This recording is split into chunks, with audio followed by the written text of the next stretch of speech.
Right, ఇక breaking news చూస్తూ ఉన్నాం. తెలంగాణ సీఎంగా రేవంత్ రెడ్డి రేపు ప్రమాణ స్వీకారం చేయబోతున్నారు.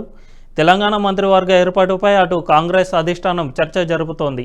రేవంత్ రెడ్డి ప్రమాణ స్వీకారానికి సోనియా గాంధీ హాజరు కానున్నట్లు తెలుస్తోంది. హైకమాండ్ పెద్దలను ప్రమాణ స్వీకారానికి ఆహ్వానిస్తున్న రేవంత్ రెడ్డి సీఎంగా ప్రకటించిన వెంటనే ఢిల్లీకి వెళ్లి రేవంత్ రెడ్డి హైకమాండ్ పెద్దలను ఆహ్వానిస్తున్నారు. సోనియా గాంధీ, రాహుల్ గాంధీ, కేసీ వేణుగోపాల్కి ధన్యవాదాలు తెలిపారు రేవంత్ రెడ్డి. ఏఐసీసీ అధ్యక్షులు మల్లికార్జున ఖర్గేను కూడా కలిశారు. ఖర్గేను సైతం ప్రమాణ స్వీకారానికి రేవంత్ రెడ్డి ఆహ్వానించారు. రేపటి ప్రమాణ స్వీకారోత్సవానికి అధికారులు ఏర్పాట్లు చేస్తూ ఉన్నారు. ఏర్పాట్లను సీఎస్ శాంతికుమారి, డీజీపీ రవిగుప్తా ఇప్పటికే పరిశీలించారు.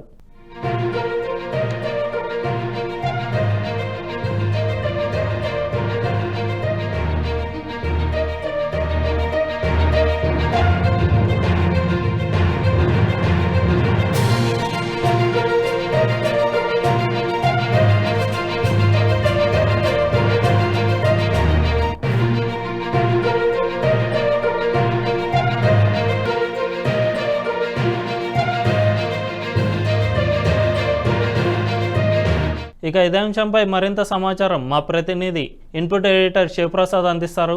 శివప్రసాద్, రేవంత్ రెడ్డి ప్రమాణ స్వీకారోత్సవానికి సంబంధించిన ఏర్పాట్లపై మరింత సమాచారం అందిస్తారా? రేవంత్ రెడ్డి రాష్ట్ర ముఖ్యమంత్రిగా ప్రమాణ స్వీకారం చేయనున్నారు. ఏర్పాట్లన్నీ నగరం నడిబొడ్డున బషీర్బాగ్ ప్రాంతంలో ఉన్నటువంటి ఎల్బీ స్టేడియంలో చాలా ముమ్మరంగా జరుగుతున్నాయి. ఇందాక మీరు చెప్పినట్టుగా chief secretary Santhi Kumari, DGP Ravi Gupta, ఇతర పోలీసు అధికారులు, మిగిలినటువంటి జీఏడీ అధికారులు అందరూ కూడా ఏర్పాట్లపై పర్యవేక్షిస్తున్నారు. అక్కడ ఉండి మొత్తం అందరూ కూడా చాలా భారీ ఎత్తున ఏర్పాట్లన్నీ కూడా జరుగుతున్నాయి.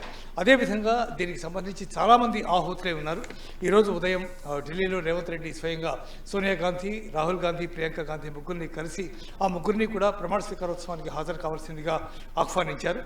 అలాగే చాలామంది కాంగ్రెస్ కురువృద్ధులు, చాలా కాలం నుంచి ఉన్నట్టు వాళ్ళు, చిదంబరం లాంటి పెద్దలు ఎవరైతే ఉన్నారో అలాంటి పెద్దలందరినీ కూడా ఈ ప్రమాణ స్వీకారోత్సవానికి ఆహ్వానించారు. అలాగే మన పక్క రాష్ట్రమైనటువంటి ఆంధ్రప్రదేశ్ ముఖ్యమంత్రి వైఎస్ జగన్మోహన్ రెడ్డి, ఆంధ్రప్రదేశ్లో ప్రతిపక్ష నాయకుడు చంద్రబాబు నాయుడు, అలాగే ఇతర పెద్దలు అందరినీ కూడా ప్రమాణ స్వీకారానికి ఆహ్వానించారు.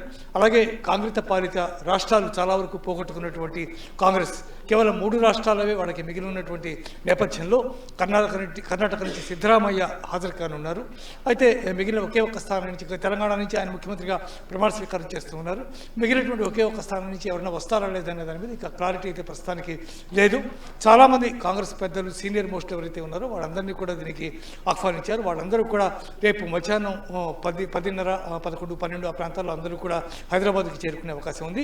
1:04 గవర్నర్ లాల్ బహదూర్ స్టేడియంలో ఆయన చేత ప్రమాణ స్వీకారం చేయిస్తారు. దీనికి సంబంధించినటువంటి ఏర్పాట్లన్నీ కూడా చాలా ఘనంగా, చాలా గొప్పగా జరుగుతున్నాయి. హరి శివప్రసాద్, అయితే ప్రమాణ స్వీకారానికి సోనియా గాంధీ, రాహుల్ గాంధీలు హాజరయ్యే అవకాశం ఏమైనా ఉందా, లేకుంటే ఇతర కారణాల వల్ల రాలేకపోతున్నారా?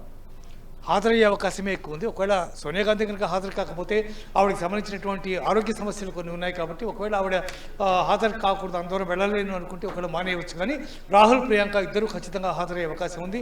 ఎందుకంటే ఇప్పటికే 3 రాష్ట్రాలు పోగొట్టుకుని కేవలం 3 స్థానాల్లో మాత్రమే అధికారంలో ఉన్నటువంటి కాంగ్రెస్ పార్టీ, అంటే తెలంగాణతో కలిపి కేవలం 3 స్థానాల్లో మాత్రమే అధికారంలో ఉన్నటువంటి కాంగ్రెస్ పార్టీ ఆ 3వ స్థానాన్ని గెలుచుకున్నటువంటి నేపథ్యంలో వాళ్ళు ఇక్కడికి కూడా రాకపోతే ఇక్కడ ఉండేటువంటి జోష్ ఏముంటుంది, వాళ్ళకి ఆత్మవిశ్వాసం ఏముంటుంది. కాబట్టి డెఫినెట్గా వాళ్ళు వచ్చే అవకాశమే ఎక్కువ ఉంది. దీంతోపాటు చాలామంది కాంగ్రెస్ పెద్దలు, సీనియర్లు చాలామంది కూడా ఈ కార్యక్రమానికి హాజరవుతున్నారు. ఇందాక చెప్పినట్టుగా సిద్ధరామయ్య కూడా దీనికి హాజరవుతారు. డీకే శివకుమార్ ఎట్లాగే ఇక్కడే ఉండి కార్యక్రమాలన్నీ పర్యవేక్షిస్తున్నారు కాబట్టి ఆయన కూడా ఇక్కడే ఉంటారు. కాబట్టి చాలామంది దీనికి పెద్దలందరినీ కూడా పిలిచినట్టుగా మనకి సమాచారం ఉంది. సోనియా కూడా హాజరయ్యే అవకాశమే ఎక్కువ శాతం కనిపిస్తున్నాయి. హరి రైట్ శివప్రసాద్, అయితే రేవంత్తో పాటు ఇతర మంత్రులు ఎవరైనా ప్రమాణ స్వీకారం చేసే అవకాశం ఉందా, లేకపోతే దానికి మరింత సమయం ఏమైనా తీసుకుంటారా? రేవంత్తో కలిపి మొత్తం 18 మంత్రులు, రేవంత్ ముఖ్యమంత్రి, మిగిలిన 17 మంది మంత్రులు ప్రమాణ స్వీకారం చేయడానికి ఎక్కువ ఆస్కారం ఉంది. మంత్రివర్గ కూర్పు మీద ఇప్పటికే తీవ్రమైనటువంటి చర్చ జరుగుతుంది, డిస్కషన్స్ జరుగుతున్నాయి. ఇప్పటికి కూడా భట్టి విక్రమార్క, కేసీ వేణుగోపాల్, అట్లాగే ఉత్తమ్ కుమార్ రెడ్డి వీళ్ళంతా కూడా అనేక రకాలైనటువంటి చర్చల్లో పాల్గొంటూ ఉన్నారు. చాలామంది పేర్లు వినిపిస్తున్నాయి. టెంటేటివ్గా ఆల్రెడీ ఒక లిస్ట్ వచ్చింది ఆల్రెడీ. కానీ అదంతా ఎంతవరకు కరెక్ట్ అనేది ఇంకా మనకి తెలియదు. ఊహాగానాలే ఇవన్నీ కూడా. వాస్తవానికి అక్కడ ఎవరెవరు ఉన్నారు ఖచ్చితంగా అనేది మాత్రం తెలియదు. అయితే కాంగ్రెస్ పార్టీకి చాలా సేవ చేసినటువంటి ఇప్పుడు పదవిలో లేనటువంటి వాళ్ళు లేదా ఇప్పుడు గెలవలేని వాళ్ళు కొంతమంది కూడా ఖచ్చితంగా పార్టీ అధిష్టానం దీంట్లో చోటు కల్పించే అవకాశం ఉంది. అయితే ఏంటంటే మెజారిటీ నిర్ణయం మాత్రం రేవంత్ రెడ్డికి సంబంధించి నిర్ణయం తీసుకున్నట్టుగా సమాచారం. కేసీ వేణుగోపాల్ చెప్తున్నారు, అందరం కలిసి సమష్టిగా పరిపాలన చేస్తాం, సమష్టిగా నిర్ణయాలు తీసుకుంటాం అని చెప్తున్నప్పటికీ కూడా ఒంటి చేత్తో విజయం సాధించినటువంటి రేవంత్ రెడ్డి మాటకి ఎక్కువ విలువ, ఎక్కువ గౌరవం ఉండేటటువంటి అవకాశం ఉంది.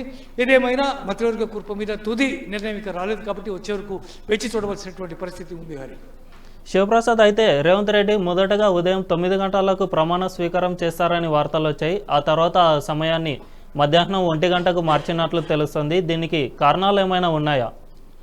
కారణాలంటే ప్రత్యేకంగా ఢిల్లీ నుంచి వీళ్ళందరూ కూడా రావాల్సి ఉంది. ముందే అందరూ ఇక్కడికి వచ్చినట్టయితే వాళ్ళందరికీ మళ్ళీ సెక్యూరిటీ అరేంజ్మెంట్స్, వాళ్ళందరికీ అకామిడేషన్ ఇవన్నీ ముందే మనం చూసి పెట్టుకోవాల్సినటువంటి పరిస్థితి ఉంది. ఇప్పటికే రేవంత్ రెడ్డి కానీ మిగిలినటువంటి భట్టి విక్రమార్క కానీ ఉత్తమ్ కుమార్ రెడ్డి కానీ వీళ్ళంతా ఢిల్లీలోనే ఉన్నారు. వాళ్ళంతా రాత్రి కానీ ఇక్కడికి చేరరు. ఇలాంటి నేపథ్యంలో ఇప్పుడు వాళ్ళు నైట్ టైం ఇక్కడికి వచ్చి మళ్ళీ ఇబ్బంది అవుతుంది కాబట్టి రేపు ఉదయం బయలుదేరి వాళ్ళు హైదరాబాద్ వస్తారు కాబట్టి వాళ్ళందరినీ ఇక్కడ రిసీవ్ చేసుకోవడానికి వీలుగా 10 గంటల 18 నిమిషాలకి ముందుగా ముహూర్తం అనుకున్నారు. ఆ ముహూర్తానికి కనుక ప్రమాణ స్వీకారం కనుక ఉంటే వాళ్ళందరూ ఉదయం 8 గంటలకు 7 గంటలకు ఇక్కడికి రావాల్సినటువంటి పరిస్థితి ఉంది. అందువల్ల గెస్టులందరూ కూడా ప్రమాణ స్వీకార కార్యక్రమానికి హాజరయ్యే విధంగా ఏర్పాటు చేయడం కోసం మిగిలినటువంటి సమయాలన్నింటి కూడా ఒకసారి పరిశీలించి శాస్త్రీయంగా ముహూర్తం ఎప్పుడు ఉంది, ఎప్పుడు బాగుంది అనే అంశాన్ని కూడా పరిగణలోకి తీసుకుని మధ్యాహ్నం 1:04 ప్రమాణ స్వీకారం చేస్తున్నట్టుగా ప్రకటన చేశారు. తప్ప వేరే కారణం ఏమీ లేదు దీంట్లో. హరి, ఈ వీడియో మీకు నచ్చినట్టయితే లైక్ చేయండి, 10 మందికి షేర్ చేయండి. అలాగే కామెంట్ల రూపంలో మీ అభిప్రాయాలను మాతో పంచుకోండి. Nationalist hub group of channels ను సబ్స్క్రైబ్ చేసుకుని తెలుగునాట జాతీయవాద జర్నలిజాన్ని ప్రోత్సహించండి. ఈ వీడియో కింద ఉన్న బెల్ ఐకాన్ పై క్లిక్ చేయడం మర్చిపోవద్దు.